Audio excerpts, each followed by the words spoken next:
बाज़ अफ़राद मफ़ूक़ुल फ़ितरत मख़लूक़ और जिन्नात पर बिल्कुल यकीन नहीं रखते। इनका ख़्याल है कि जिन्नात एक वहम है, लेकिन जिन्नात का वजूद एक हकीकत है। ये हमारी तरह ज़िंदगी गुज़ारते हैं और इनकी शादियाँ भी होती हैं और बच्चे भी होते हैं। इसके अलावा ये मरते भी हैं। जिन्नात बाज़ जगहों पर कब्ज़ा कर लेते हैं और अक्सर व बेशतर अपनी मौजूदगी ज़ाहिर करते हैं। पाकिस्तान में भी कुछ ऐसी ही जगह हैं जहां कई अफराद ने कुछ गैर मामूली साए या सरगर्मियों को देखने का दावा किया है। आइए देखते हैं कि वो जगहें कौन सी हैं। इससे पहले आप हमारे चैनल को सब्सक्राइब करके साथ मौजूद बेल बटन को भी दबा दें।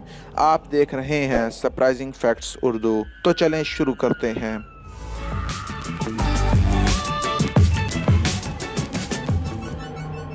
कोहे चल्तन, बलोचिस्तान। चल्तन की पहाड़ी इलाके में वाक़ सबसे बुलंद चोटी है जिसको कोहे चल्तन कहा जाता है। ये एक पुरस्रार जगह है। चल्तन दरअसल फ़ारसी ज़ुबान का लफ्ज़ है और इसका मतलब है 40 मुर्दे। मकामी अफराद इस बारे में एक दास्तान सुनाते हैं। दास्तान के मुताबिक सदियों कबल एक गरीब बे औलाद जोड़ा औलाद के लिए पीरों फ़कीरों के पास जा रहा था। किसी बुज़ुर्ग की दुआ कबूल हो गई और उनके पास एक दो नहीं बल्कि 40 बच्चों की विलादत हुई। यह गरीब जोड़ा इतने सारे बच्चों की कफ़ालत नहीं कर सकता था। चुनाचा उन्होंने एक बच्चे को अपने पास रख कर 39 बच्चों को पहाड़ पर छोड़ दिया। कुछ अरसे बाद जब वो औरत ये सोच कर पहाड़ पर वापस आई कि शायद उन बच्चों की मौत वाक़ई हो चुकी होगी, लेकिन वो सब वहाँ ज़िंदा थे। बीवी खुशी से शोहर को यह बताने के लिए वापस आ गई और एक बच्चा जो उनके पास था वो भी पहाड़ पर ही छोड़ गई। कुछ देर बाद दोनों मियाँ बीवी पहाड़ पर पहुँचे तो सारे बच्चे गायब थे।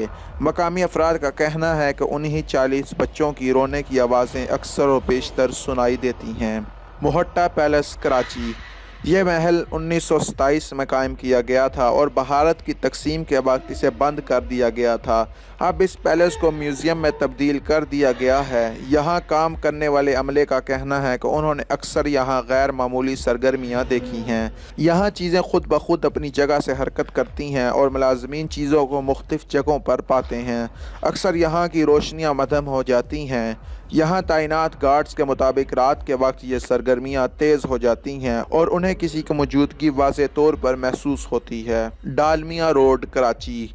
डालमिया रोड पर आधी रात को सफ़र करने वाले अक्सर अफराद ने एक दुल्हन को देखा है। इसे कारसाज की दुल्हन का नाम दिया जाता है। बाज़ अफराद का दावा है कि आधी रात को सफ़र करने वाले जब कारसाज और जौहर को मिलाने वाली डालमिया रोड पर पहुँचते हैं तो किसी न किसी वजह से वो रुकने पर मजबूर हो जाते हैं। रुकने के बाद उन्हें एक सजी सजाई सुर्ख लिबास में मलबूस दुल्हन नज़र आती है जो किसी अजनबी ज़ुबान में उनसे गुफ्तगू करने की कोशिश करती है।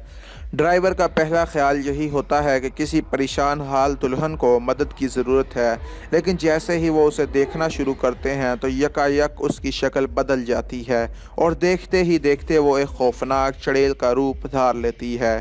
कुछ अफराद ने यह भी दावा किया है कि जब वो रुकते नहीं हैं तो उस दुल्हन ने उनका पीछा किया और उन्हें उसकी चीख भी सुनाई दी।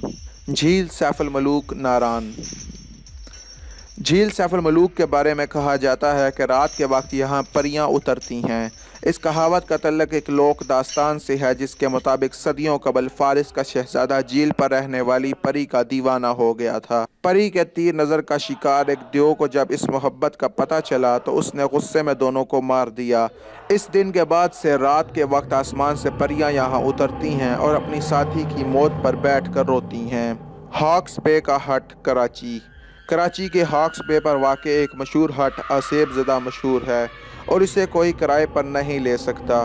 अगर कोई बेवकूफ़ ये हमाकत करे तो वह सुबह होने से कबल ही चीखता हुआ बाहर निकल आता है। कहा जाता है कि पूरे चांद की रात में इस हट के अंदर जिन्नात की शादियां अंजाम पाती हैं और ये जिन्नात बिन बुलाए मेहमानों यानी इंसानों से बहुत बुरा सलूक करते हैं। शमशान घाट, हैदराबाद। हैदराबाद में वाक़ 250 साल कदीम शमशान घाट जहाँ हिंदू मर्दों को जलाया जाता है भी आसेब ज़दा मशहूर है। यहाँ काम करने वाले अमले का कहना है कि रात के वक्त यहाँ अक्सर बच्चे खेलते हुए नज़र आते हैं जो सुबह सूरज निकलने से कबल गायब हो जाते हैं। रात भर यहाँ अजीबो गरीब पुरस्रार आवाज़ें भी सुनाई देती हैं। शीरीं सिनेमा, कराची। کون کہتا ہے کہ مردہ لوگوں کو موسیقی اور فلمیں پسند نہیں ہوتی؟ کراچی میں واقع شیریں سینما اس کی واضح مثال ہے۔ اس سینما کو بند کر دیا گیا ہے کیونکہ یہاں غیر معمولی سرگرمیاں دیکھنے میں آ رہی ہیں۔ سینما کے عملے کے مطابق سینما جب خالی ہوتا ہے تو وہاں سے اکثر گانے اور ہنسنے کی آوازیں آتی ہیں۔ اکثر بڑی سکرین پر کچھ لوگوں کے حلیے بھی نظر آتے ہیں، حالانکہ سینما میں کوئی بھی نہیں ہوتا۔ چوکنڈی قبرستان، کراچی۔ کراچی کی نیشنل ہائی وے پر واقع چوکندی قبرستان میں کبھی بھی سورج ڈھلنے کے بعد جانے کی غلطی مت کریں۔ یہ قبرستان 600 سال قدیم ہے اور اسے آسیب زدہ قبرستان کہا جاتا ہے۔ قریب کی آبادی میں رہائش پذیر افراد کا کہنا ہے کہ شام ہوتے ہی یہاں پراسراریت کا راج ہو جاتا ہے اور یہاں سے غیر مانوس آوازیں اور حلیے نظر آتے ہیں۔ قلعہ شیخ پورہ۔ شیخ پورہ میں واقع یہ قلعہ نہایت ابتر حالت میں ہے اور کوئی بھی اسے درست کروانے کی ہمت نہیں کرتا۔ اس کی وجہ یہ ہے کہ مقامی افراد کے مطابق کئی صدیوں قبل اس قلعے میں رہنے والی ملکہ کی روح اب بھی یہیں موجود ہے اور غیر متعلقہ افراد کی موجودگی سخت ناپسند کرتی ہے۔ وہ اپنی موجودگی اکثر و بیشتر ظاہر بھی کرتی ہے۔ ناظرین، کسی فلسفی نے کہا تھا کہ سب سے بڑا بھوت خود انسان ہے، تو کیا آپ ان جگہوں کا دورہ کرنے کی ہمت رکھتے ہیں؟ تو میں امید کرتا ہوں کہ آپ کو ہماری آج کی یہ ویڈیو ضرور پسند آئی ہوگی۔ اگر آپ اس طرح کی مزید ویڈیوز دیکھنا چاہیں تو آپ ہمارے چینل کو ضرور سبسکرائب کریں، اس ویڈیو کو لائک کریں اور نیچے کومنٹ سیکشن میں اپنے خیالات کے اظہار ضرور کریں۔ Thanks for watching.